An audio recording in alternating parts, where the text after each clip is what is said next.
Hello and welcome to Africa and Beyond Television Network once again. And my name is Ronald Wekwamakusha. And this beautiful day, we need to take a look on VP Chiwenga. Is he being given much needed coverage by both the Herald and ZBC? That is something very important because it shows us where we are going. And to do so, let us take a look on this piece from Majaira Jairos. Majaira Jairos says that the administration running the country parallel to President Chiwenga has been ordered to effect a media blackout on a man whose popularity is rising. National platforms like Herald Zimbabwe, ZBC News Online, and others have been limited on what they can publish about General Chiwenga.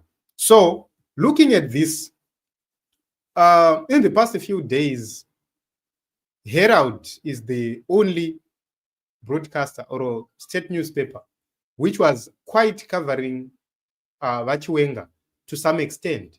But when you go to ZBC, which controls radio and television, there is little or no broadcast at all about General Chiwenga's activities.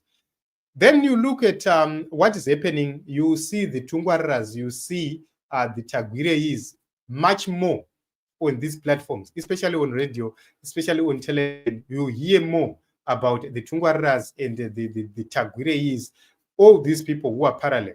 Those are the people you see so much. So you ask questions and say, what is really happening? Why only in Herald?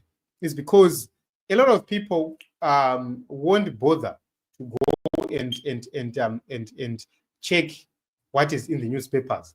The majority of the people, they want to listen to what is happening or to see what is happening. So hence the major blackout on ZBC. So this is strategic because remember, we have always said that we are in an era where decisions are to be made. Whether he is supposed to be replaced by Kuda or the 2030 agenda must sail through. Why is it that the idea of having Kuda replacing him is deadly? Is because they know what is likely going to happen if they continue to pursue. It's most likely that Kuda will be rejected at a certain point in time. He will be rejected because you won't be able to continue money from now. This is 2025. So you have 2026. So you get to a point where money alone won't be enough. You need popularity, you need general connection with the people.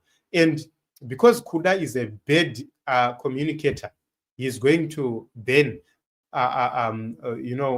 destroy whatever which they would have built using money. And also the biggest problem of money is money, it works on people on the top, but it will come to a point where those below will say enough is enough and they will reject him.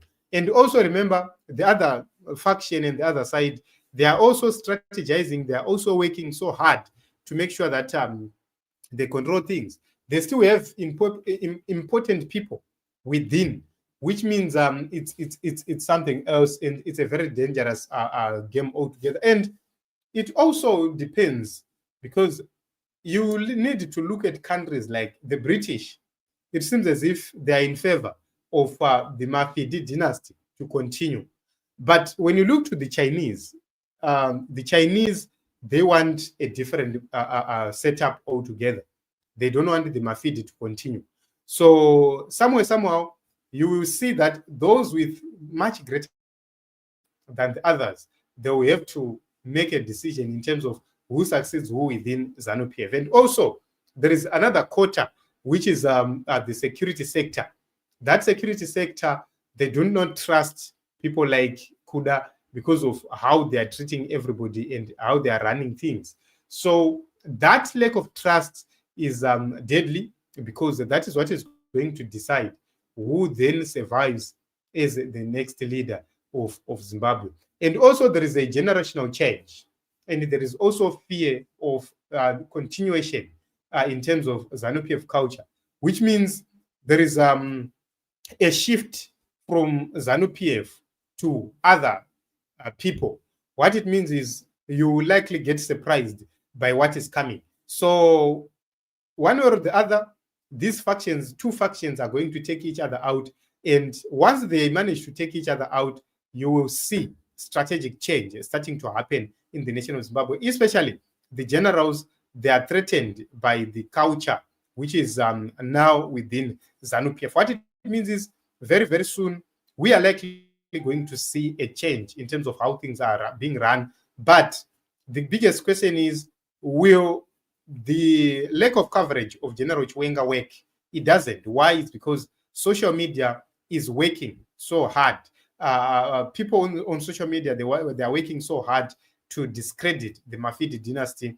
And if Team Chiwenga can capitalize on that, they will be ahead. For example, you could see that there are platforms like Platform Yana Nyokayama Bono, Platform of Traore, and all these groupings which are spearheading the campaign of General Chiwenga. You could see that they've become more popular, even more than ZBC on its own and Herald. So that alone, the generals, they will survive if they manage to communicate so well and effectively to the people. And if they manage to rope in important people in the politics of Zimbabwe, then it will be a plus for them. So for the generals to succeed Emerson, I see it as a suicide. And for Kuda to succeed Emerson, I also see it as a suicide. There is only one option, and they will have to follow that path so as to save themselves, especially the military men. So this is what is happening in Zimbabwe. Your views and your thoughts, this is a reflection of what is happening in the nation of Zimbabwe. There is a media blackout for General Chiwenga. Will this affect him